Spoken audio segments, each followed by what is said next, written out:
포스코는 사상 최대 흑자를 향해 달려가고 있습니다. 그런데 같은 도시 포항은 지금 조용히 무너지고 있습니다. 회사가 살아나면 도시도 산다. 반세기 동안 당연했던 이 공식이 포항에서 깨졌습니다. 포스코가 벌어들인 돈은 사상 최대인데 포항이 거둔 세금은 2년 만에 6분의 1로 쪼그라들었습니다. 도대체 그 많던 돈은 다 어디로 사라진 걸까요? 오늘 그 돈의 행방을 하나씩 추적해 보겠습니다. 끝까지 보시면 이게 결코 포항만의 이야기가 아니라는 걸 알게 되실 겁니다. 본격적인 이야기에 앞서 이런 경제 이야기를 놓치고 싶지 않으시다면 구독과 좋아요 버튼을 한번 눌러주세요.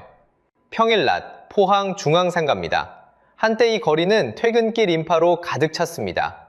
직장인들이 쏟아져 나오면 식당과 카페가 북적였습니다. 지금은 다릅니다. 셔터를 내린 가게가 줄지어 서 있습니다. 임대문의 종이만 빛바랜 채 붙어 있습니다. 한 상인은 이렇게 말합니다. 평일엔 손님이 한 명도 없어요. 과장이 아니었습니다. 숫자가 그 말을 그대로 증명합니다. 이 일대 중대형 상가의 공실률은 34.9%입니다. 전국 평균은 13.4%입니다. 무려 3배입니다. 문을 열고 버티던 가게도 빠르게 사라졌습니다. 영업점포는 2018년 228개였습니다. 2024년에는 146개로 줄었습니다. 6해 만에 셋 중 하나가 문을 닫은 셈입니다. 도시가 이렇게 비어가는 이유는 보통 하나로 설명됩니다. 그 도시를 먹여 살리던 회사가 어려워졌기 때문입니다. 회사가 흔들리면 일자리가 줄고 사람이 떠나고 가게가 문을 닫습니다. 익숙한 순서입니다. 그런데 포항에서는 이 순서가 통하지 않습니다. 포항을 떠받쳐온 회사 포스코를 보겠습니다. 바닥을 찍었던 철강 경기가 다시 올라오는 중입니다. 증권가는 2026년 이 회사의 영업이익을 약 3조 2,400억 원으로 내다봅니다. 한 해 전보다 48.9% 늘어난 숫자입니다. 회사는 분명히 살아나고 있습니다. 바로 여기서 이상한 일이 벌어집니다. 회사는 돈을 더 버는데 그 회사가 선 도시는 오히려 비어갑니다. 한쪽 공장에서는 쇳물이 다시 끓는데 같은 시각 정문박 식당은 문을 닫습니다. 회사의 실적표는 위로 향하고 도시의 거리는 아래로 가라앉습니다. 같은 도시 안에서 두 개의 정반대 풍경이 펼쳐지고 있습니다. 반세기 동안 우리가 믿어온 공식이 하나 있습니다. 회사가 살아나면 그 도시도 함께 산다. 회사가 돈을 벌면 그 돈이 임금으로, 세금으로 동네 가게의 매출로 흘러든다. 포항은 그 공식 위에 세워진 도시였습니다. 바닷가 작은 어촌이 50년 만에 인구 50만의 산업도시가 된 것도 바로 그 공식 덕분이었습니다. 그런데 지금 포항에서 그 공식이 깨졌습니다. 회사의 고가는 다시 차오르는데 도시의 고가는 비어갑니다. 같은 땅 위에서 한쪽은 회복하고 한쪽은 가라앉습니다. 질문은 자연스럽게 한 곳으로 모입니다. 포스코가 벌어들인 그 많은 돈은 왜 포항에 남지 않는 걸까요?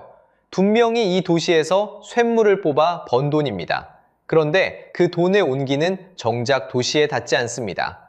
거리의 가게도 도시의 살림도 그 돈의 혜택을 보지 못합니다. 돈의 행방을 쫓다 보면 첫 번째 단서는 의외의 곳에서 나옵니다. 바로 세금입니다. 도시가 한 해 살림을 꾸리는 돈, 그 가장 큰 기둥 하나가 흔들렸습니다. 그런데 무너지는 속도가 예상보다 훨씬 빨랐습니다. 포항에는 큰 철강사가 4곳 있습니다. 포스코, 현대제철, 동국제강, 세아. 오랫동안 도시 살림을 떠받쳐온 회사들입니다. 이들이 포항시에 낸 지방세를 따라가 봤습니다. 2022년 967억 원이었습니다. 그런데 2024년에는 157억 원으로 줄었습니다. 단 2년 만의 일입니다. 무려 84%가 사라졌습니다. 도시가 받던 돈이 6분의 1로 쪼그라든 겁니다. 1만 원 받던 살림이 1,600원으로 줄어든 셈입니다. 그 중에서도 포스코 한 곳만 떼어서 보겠습니다. 숫자가 더 선명해집니다. 포스코가 낸 지방세는 전성기에 1,071억 원이었습니다. 그런데 지금은 120억 원대입니다. 한때 내던 돈의 10분의 1 수준으로 떨어진 겁니다. 여기서 잠깐 생각해 볼 게 있습니다. 회사는 이 시기에 무너진 게 아닙니다. 오히려 실적은 반등하고 있었습니다. 그런데 도시가 받는 돈은 정반대로 갔습니다. 회사는 돈을 더 벌었는데 도시가 받은 돈은 6분의 1로 줄었습니다. 같은 도시 안에서 벌어진 일입니다. 회사는 살아나는데 도시 곳간은 비어갔습니다. 이게 바로 한 도시가 한 회사에 묶여 있다는 뜻입니다. 도시 살림의 큰 몫이 한 회사의 이익에 매여 있습니다. 그 회사의 사정에 따라 도시 살림 전체가 통째로 출렁입니다. 회사가 웃으면 도시도 웃고 회사가 흔들리면 도시도 함께 흔들립니다. 법인이 번 만큼 도시에 떨어지는 또 다른 세금도 있습니다. 법인 지방소득세입니다. 이 돈도 다르지 않았습니다. 2022년 1,490억 원에서 2025년 571억 원으로 줄었습니다. 거의 반토막입니다. 큰 기둥 하나가 휘어지자 옆 기둥도 함께 휘어졌습니다. 세금이 줄면 무엇이 멈출까요? 도로를 닦고 다리를 놓는 일이 멈춥니다. 어르신을 돌보고 아이를 키우는 일이 흔들립니다. 도시가 시민에게 해줄 수 있는 일이 하나둘 줄어듭니다. 그 모든 것이 한 회사의 한 해 성적표에 달려 있습니다. 회사가 좋은 해를 보내면 도시도 숨통이 트이고 회사가 어려운 해를 보내면 도시가 먼저 허리띠를 졸라매야 합니다. 이게 지금 포항이 서 있는 자리입니다. 그렇다면 줄어든 그 돈은 다 어디로 흘러간 걸까요? 회사가 망해서 사라진 돈이 아닙니다. 포스코는 여전히 큰 돈을 벌고 있었습니다. 돈은 분명히 있었습니다. 다만 그 돈이 포항에 머물지 않았을 뿐입니다. 어딘가로 흘러가고 있었다는 뜻입니다. 그 돈이 향한 곳을 따라가 봤더니 놀랍게도 포항이 아니었습니다. 포스코는 지금도 새 공장을 짓고 있습니다. 흑자로 돌아선 회사가 미래를 위해 큰 돈을 쏟아붓고 있는 겁니다. 회사가 살아나면 그 돈으로 다시 포항에 공장을 짓고 일자리를 늘릴 거라고 누구나 생각했을 겁니다. 반세기 동안 그래왔으니까요. 포항이 곧 포스코였고 포스코가 곧 포항이었습니다. 그런데 새 공장이 들어설 곳은 포항이 아니라 인도였습니다. 2026년 4월 포스코는 인도 철강회사 JSW 스틸과 손을 잡았습니다. 인도 동쪽 오디샤주에 새 제철소를 세우기로 한 겁니다. 한 해에 쇳물 600만 톤을 뽑아내는 큰 공장입니다. 여기에 들어가는 돈은 약 10조 7천억 원, 그중 포스코가 되는 몫만 5조 4천억 원에 이릅니다. 2031년 완공을 목표로 하고 있습니다. 여기서 끝이 아니었습니다. 비슷한 시기 포스코는 미국 루이지애나에 들어서는 새 전기로 제철소에도 손을 댔습니다. 이 공장의 지분 20%를 사들였습니다. 여기에 들인 돈만 약 8,500억 원입니다. 인도에 5조가 넘는 돈, 미국에 8천억이 넘는 돈, 새로 짓는 공장도, 새로 만드는 일자리도 전부 바다 건너에 있었습니다. 정작 포항에는 단 한 줄도 없었습니다. 회사가 번 돈으로 도시가 함께 산다는 공식은 바로 이 지점에서 끊겨 있었던 겁니다. 그렇다면 같은 시간 포항에서는 무슨 일이 벌어지고 있었을까요? 포항에 있던 현대제철 2공장은 2025년 6월 7일 무기한 휴업에 들어갔습니다. 한번 문을 닫아 호되면 언제 다시 열지 기약이 없다는 뜻입니다. 그 공장에서 일하던 사람들은 일을 멈춘 채 급여의 70%만 받게 됐습니다. 한 달에 100만 원을 받던 사람이라면 일을 못하는데도 70만 원으로 버텨야 한다는 얘기입니다. 1979년부터 포항 철강단지를 지켜온 중견기업 코스틸도 흔들렸습니다. 법정 관리를 거쳐 회생 절차를 밟더니 결국 공장을 팔겠다고 나섰습니다. 수십 년을 버틴 공장이 매물로 나온 겁니다. 한쪽에서는 5조 원짜리 새 공장이 인도에 올라가고 다른 한쪽에서는 포항의 공장이 문을 닫고 매물로 나오고 있었습니다. 같은 흐름인데 받아드는 충격은 전혀 달랐습니다. 거대한 회사 포스코에게 포항 공장 한두 곳의 부진은 지나가는 작은 감기 정도였을지 모릅니다. 그러나 그 공장에 일감을 대던 작은 협력업체들에게는 버티기 힘든 독감이었습니다. 큰 회사가 한번 기침을 하면 그 아래 작은 회사들은 자리에 드러눕는 겁니다.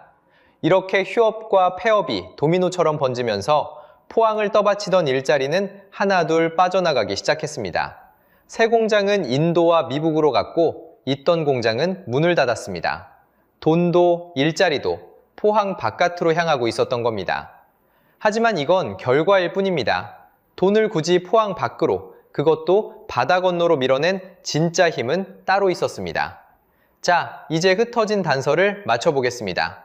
첫 번째 단서는 바다 건너 중국에서 시작됩니다. 배와 건물에 쓰는 두꺼운 철판, 후판입니다. 최근 4년 동안 중국산 후판 수입은 무려 3배로 늘었습니다. 가격은 국내산보다 평균 20%가량 쌌습니다. 같은 철판인데 한쪽이 20%나 저렴하니 국내 시장은 빠르게 잠식됐습니다. 정부도 손을 놓고 있지는 않았습니다. 2025년 너무 싸게 들어오는 제품을 막는 가격 방어벽, 반덤핑 관세를 매겼습니다. 세율은 27.91%에서 38.02%, 적지 않은 방벽이었습니다. 그런데 결과는 묘했습니다. 관세가 붙은 품목의 수입은 줄었지만 관세가 없는 다른 품목으로 물량이 옮겨갔습니다. 한쪽을 누르면 다른 쪽이 부풀어 오르는 풍선 효과였습니다. 막아도 저가 물량은 다른 문으로 들어왔습니다. 여기까지가 중국이라는 단서입니다. 그런데 진짜 문제는 반대쪽에 있었습니다. 두 번째 단서, 미국입니다. 2025년 6월, 미국은 수입 철강에 매기던 관세를 25%에서 50%로 2배 올렸습니다. 철강을 안보 핵심 품목으로 못 박은 겁니다. 한국 정부는 이 관세만큼은 풀어보려 했습니다. 그런데 한미 정상회담에서 철강은 끝내 협상 대상에서 빠졌습니다. 50%의 벽은 그대로 남았습니다. 대가는 곧바로 숫자로 나타났습니다. 2025년 1월부터 9월까지 한국의 대미 철강 수출은 1년 전보다 16% 줄었습니다. 포스코와 현대제철 두 회사가 그 해에 떠안은 관세 부담만 약 4천억 원으로 추정됩니다. 수출은 줄고 부담은 늘었습니다. 이제 두 단서가 만납니다. 중국이 가격으로 밀고 미국이 관세로 막았습니다. 한국 철강은 양쪽에서 동시에 눌린 셈입니다. 한쪽은 싼 물량으로 앞마당을 파고들고 다른 한쪽은 높은 벽으로 바깥문을 닫았습니다. 빠져나갈 틈이 점점 좁아졌습니다. 이 자리에서 기업이 내릴 수 있는 답은 사실 단순했습니다. 관세를 피하는 가장 확실한 방법은 관세가 매겨지는 나라 안에서 만드는 것이었습니다.